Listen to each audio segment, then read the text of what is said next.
A single 100 square in the Amazon holds more species than the entire state of California. Not threatened, not endangered, counted, mapped, real. And the Brazilian government just proved it. In 2025, Brazil released something most people will never see. A species richness map. Not an estimate, not a guess. A calculation of every living thing per 100 square kilometers across the entire nation. What it shows is not what we expected. It's what we always knew was there. Finally given permission to be true. To understand the scale, 100 square kilometers is a grid.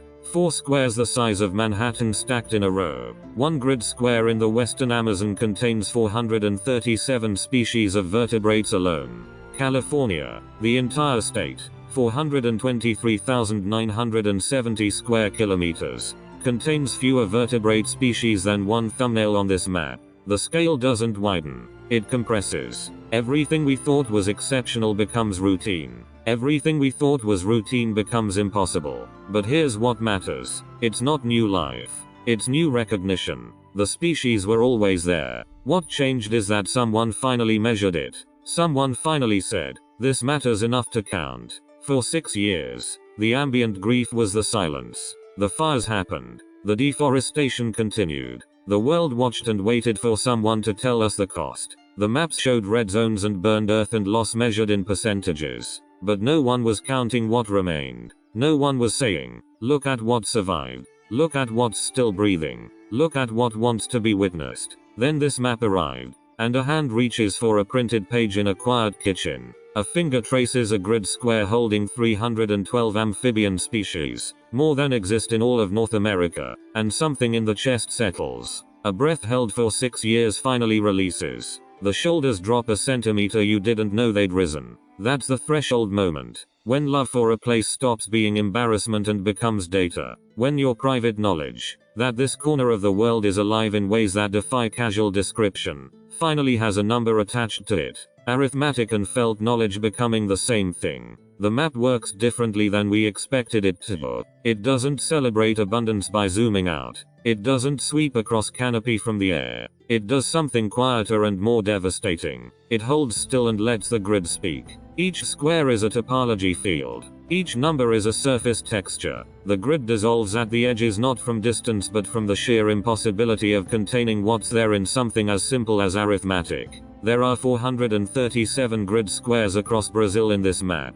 The richest zones, the western Amazon, the Atlantic forest fragments, the Pantanal, show numbers that don't compute at first. A 100 square kilometers square in the acre region holds more bird species than the entire United States. Not theoretically, demonstrably, measurably. The scale collapses inward. What we thought was a continent-sized accomplishment is revealed as something ordinary for a place that knows how to live. But the map also argues something else. It argues that sovereignty is what happens when a place is allowed to count itself. For years, the narrative was extraction. What can be taken? What can be developed? What is the economic value? The conservation narrative was preservation. Keep it wild. Keep it untouched. Keep it as a museum. But this map doesn't argue either. It argues recognition. It says, this place knows what it is. It has a voice in the arithmetic. The numbers aren't imposed from outside. They are an inventory the forest keeps of itself. What we are not seeing in the news is that this changes the conversation. Not because it's new information,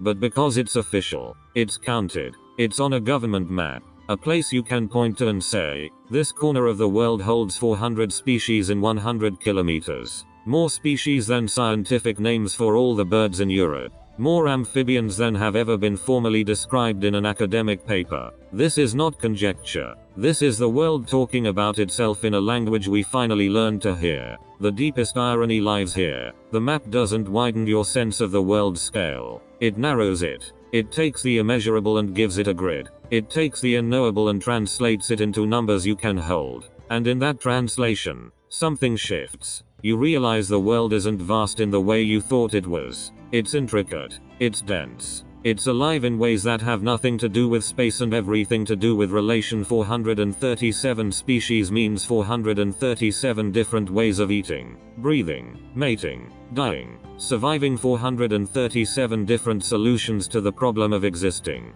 in 100 square kilometers square. And now, a moment of silence. No narration. Just the grid. Just the numbers. Just your own body recognizing what it already knew. That the world is not running out of strangeness. It's running out of people paying attention. It's running out of governments willing to count. It's running out of time for recognition to arrive before loss makes the counting pointless. But not yet. Not here. Not in these grid squares where 437 species are still breathing. Still calling. Still asking to be witnessed. The map is proof that someone listened. That someone counted. That someone said, this matters. And now you know what 400 species in 100 kilometers actually means. Not a statistic. A threshold. The moment your private love for a place stops being sentiment and becomes something undeniable. Becomes data. Becomes real.